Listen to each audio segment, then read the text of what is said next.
I like how we vibe. I like how we vibe. I like how we vibe. I like how we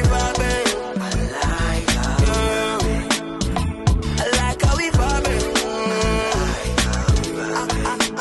I like how we vibe. Welcome back to another episode of Text Talk Thursday with your favorite practitioner. I know we took a little bit of a hiatus, but we were restructuring and I was busy with a guide which is currently up on our website. I'll put a link up somewhere here as well as in the description so that you guys can check it out. It guides you in terms of preparing for the tax period that we're currently in, the 2024 tax year. But anyway, man, today we're all about home office expenses, and we're going to discuss those because, I think they're important and it's an overlooked category that people need to start taking advantage of. The popularity of remote work has grown in recent years, leading more people to work from home. It's crucial to know the tax benefits that come with having a home office, By understanding which expenses are eligible for tax deductions, taxpayers can actually improve their finances while maintaining a productive work environment. This article will explore the key deductions for home office expenses and the required documents, It's important for you to know so that you can plan better. You can actually make a good amount of money from this and throw it back into your bond if you've got a bond or renovations, So stay tuned. We're going to get started with deductions. Here are some key points to keep in mind regarding tax deductions for your home office.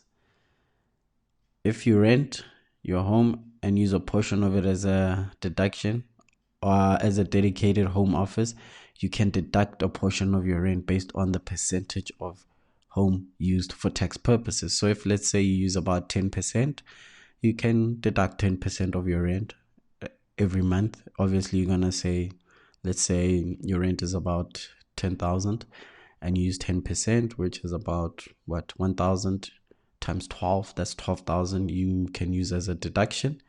Mortgage.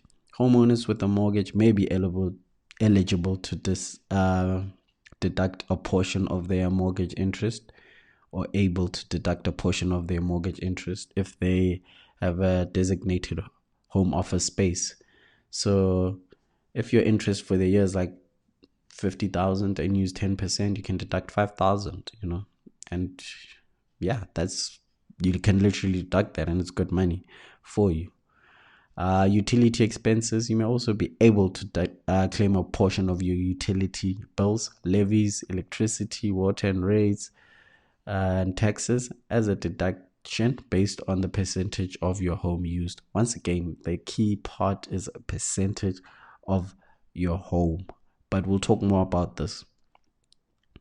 Repairs and maintenance. Certain expenses related to your repairs, maintenance in your home office area may qualify for a deduction, such as painting, plumbing, I guess, if you are going to plumb in the home office, but I don't think you would.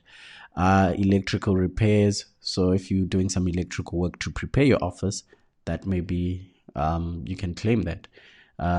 And that specifically relate to your home office, I guess. So any repairs that are specifically relating to your home office, you can do that. Maintenance, you can also do that. So if you've got somebody cleaning on a regular basis, you can actually claim a portion of the amount of work that goes into cleaning towards that, Depreciation, assets used in your home office, like a computer or a desk, may be eligible for depreciation deduction, which allows you to recover a portion of the asset's value over its estimated useful life. So if you've got a computer that you use specifically for your work, you can actually claim that. If you've got a desk that you've bought and it's sitting in your own home office, you can easily claim that. I've had a client where we claimed their desk and it was okayed, so you can claim certain assets in the home office. Here are the limitations. SARS doesn't like parting ways with money, so here are some limitations and restrictions. Exclusive use. The designated home office area must be used solely for business, so you can't one day use it as your kids study. No, it must be specifically for your office. You can't say, no, my wife she holds her Zoom meetings in that office when I'm not there. No, it doesn't count. It has to be specifically for you, and you must use it specifically for your work. And proportional deduction. Remember when I was telling you about a portion of your home is being used as your office? This is where the limitation comes in. The deduction can only be claimed for a portion of your home that is used as a home office, typically calculated as a percentage of the total square footage of your home. Let's say someone works from home and uses about 20% of their space exclusively for business. In that case, they can deduct the 20% of the cost they incur in keeping up their home, so you can deduct about that full 20%. So let's say, back to our renting example, you rent 10,000 a month, you deduct 2,000 every month, times it by 12 gives you 24,000. That 24,000 you punch it in there, or you add it towards the deductions you're gonna use, and it will help. Trust me, it goes a long way. I've had a client whose bill was rather high, and when we introduced a home office component of it, because she was working from home, it reduced the bill by quite a large amount. So trust me, it does go a long way. Main duties performed in the home office. So meaning, in order for you to be eligible for a deduction related to your own home office expenses, the taxpayer's duties must be mainly performed in the home office, meaning they must perform more than 50% of their duties in their home office. This applies if their remuneration consists only of a salary or similar remuneration. So if you're a salaried individual, don't worry. If you're a commission earner, you somewhat fall in that category, so you're good, but like 50% of your work must actually be in that office. So it can't be a situation where you say, cool, I'm working at the office 75% of the time and I use my home office maybe 10% of the time. That doesn't work. It literally doesn't work, because what happens to the other time? The office just chilling and collecting dust. So it doesn't work. So SARS says 50% of your duties must be in that home office. So keep that in mind. But if you are working from home, you are working from home. And most organizations have actually gone and said 2 days in the office, 3 days at home. Still more than 50%. And you can argue with your employer, say, look, guys, from a tax perspective, you're killing me, man. I've had to adjust my home, to fit my work environment. Can we maybe negotiate 3 days at home, 2 days in the office? That still works, So yeah, man. So 50% of the time. Documents required, or documentation requirements, to claim home office expenses. Proper documentation is crucial. The following documents related to the home office area are often required. Let's talk about them. The floor plan. They sometimes ask for the floor plan, so it's a good idea to get a floor plan. Highlighting the designated home office area. So yeah, you highlight that.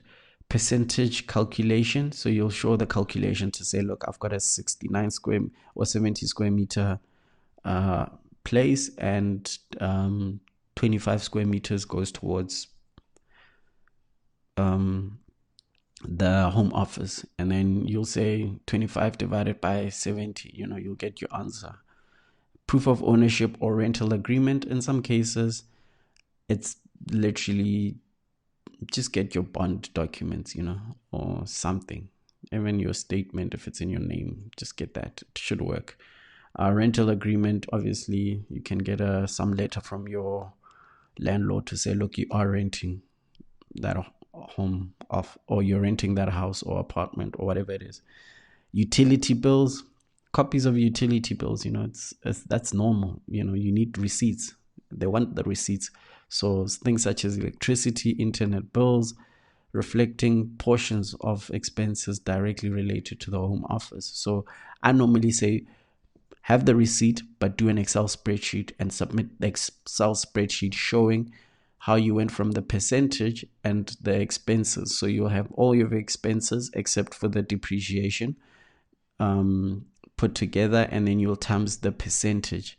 So you'll have a total times the percentage, and you'll get an amount that you can actually claim as a deduction. So I normally do it like that. I'm just giving you an overview, in terms of how it is. Obviously, when we start having consultations, you might find that certain expenses are directly linked to that home office and don't need to be calculated based on the percentage. Like I said, depreciation is one of those. You might have a internet bill in that home office. You literally use that internet strictly for that, and you don't need to apportion it. So things like that. But it requires you to have the consultation.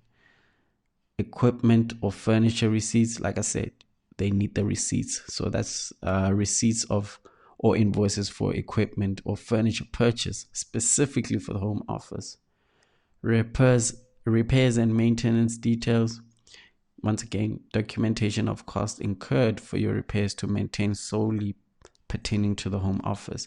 Maintenance, it can be more than just your home office. So like I said, you get somebody to come and maintain your property, but they also take care of your home office. Like that still counts, letter from your employer, a confirmation letter from your employer stating that you are working from home as part of your employment contract. And yeah, that should work, So if you have these documents, you should be good. In summary, taking advantage of tax deductions for home office expenses can be financially advantageous for those who work from home. Knowing the eligible deductions and meeting the requirements, individuals can maximize their tax returns. It's important to keep detailed record of the home office and prioritize performing work duties in that space if your income comes from a salary or similar source. And once again, like I said, I have a guide. I'm going to put up a link. Once again, it should appear somewhere. I have a guide. That guide should guide you, in terms of how to prepare these documents. What's the process like? So check it out, man. It's not that expensive, I'm plugging the guide. I'm giving you guys free content. Anyway, yeah, man. Connect with us, Email connect@mcponline.co.za, website mcponline.co.za, Instagram, the Compliance Clinic website. Ooh, I made a mistake. Ooh, that's supposed to be Twitter. Twitter, I'm not really that active on Twitter, but we're called the Clinic ZA, that's Twitter there. So it's not a website, it's Twitter. Yeah, I'm not correcting that now, but it's Twitter. Thank you, man. And remember, love, peace, and prosperity.